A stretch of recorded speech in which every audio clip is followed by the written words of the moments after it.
regarding your experience and your global vision based on your ideas of project management, what are the main deficiencies in the communication processes on project leaders?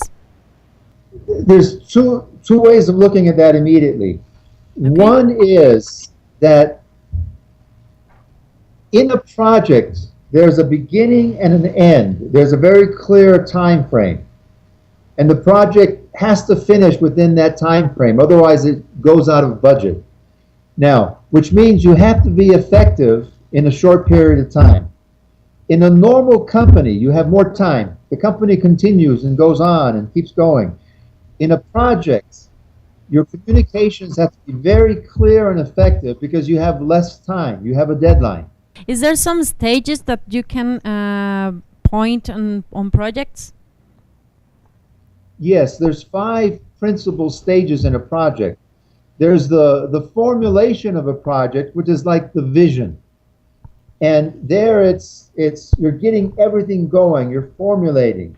The project is in the place where you're enrolling people in the project, getting supporters, getting sponsors, hiring staff, planning the project.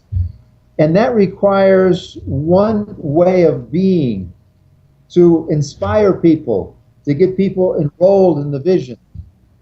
Now, and the moment that finishes, there's the phase of concentration. That's when you're now hiring everybody. And it's time to do this and to do this. Very specific actions. And that requires a different way of being in the project manager. In the vision, the project manager has to inspire. In concentration, the project manager has to be very clear. Do this, we need this, finish this. Now, and that's 2 different kinds of communication and 2 different ways of being. As the project goes into its third phase or development, it's letting people be more creative, let people take more initiative, let people manage themselves. In concentration, you supervise and supervise and supervise because there's so much to do at the beginning of an event. As you get into the third phase, where there's some movement in the project, there you had the opportunity to see what people are like, who works, who is committed to the project, and who is just there because for some other reason. So in the third phase, that's when you begin to select other people who can empower and manage and supervise. In the fourth phase, you get to the point of stability. The project is finally looking like it's going to have a successful finish, but you haven't finished yet. You haven't reached the deadline yet. That's where it's very important to get reports, get records to assess the movement of a project, because finally at that place in the project, you have enough statistics, you have enough evidence, you have enough experience. Then you move to the fifth phase. We're going to celebrate the results, and when we finish, we all say goodbye. That's something that does not happen in an organization. It happens only in projects. If a company says goodbye, it means it goes bankrupt. If a project says goodbye, it means we're finishing our project, a successful completion. And there, the way of being of a project manager, the communication of a project manager, is to really recognize all the people in the project, how great they've been in the project, how much they've contributed. And the project manager never says, I did it. A project manager says, we did it.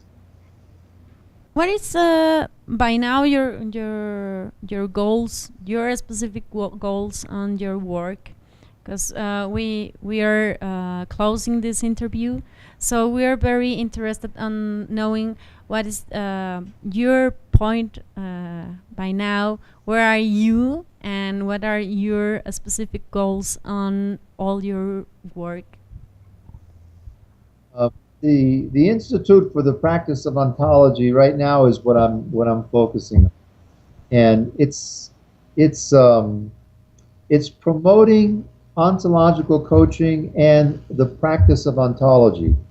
Uh, where I'm at with that so far is that I have people in different countries, uh, United States, Italy, Colombia, Chile, Peru, and now beginning in Mexico.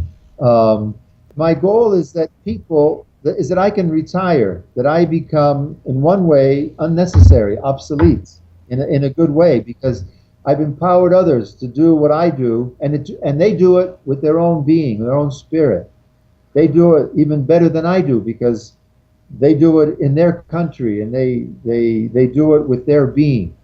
So, and that's right now the purpose for me in the Institute of the Practice of Ontology, is that other people provide high quality specialization programs in project management, succession management, relationship coaching, parent coaching, life coaching, and many other areas of coaching, uh, where they are doing it effectively. Sometimes people say, I have to do it, I'm the best, nobody else can do it. If you get stuck in that, you're not empowering anybody else. And also, it's a lie. People have a beauty and a power and a wonder in them where they can become very effective.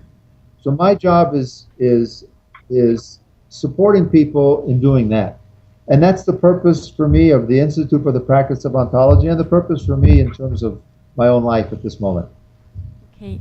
That's my professional life, because my purpose in life is to have my wife be fully happy and content and living well together with me.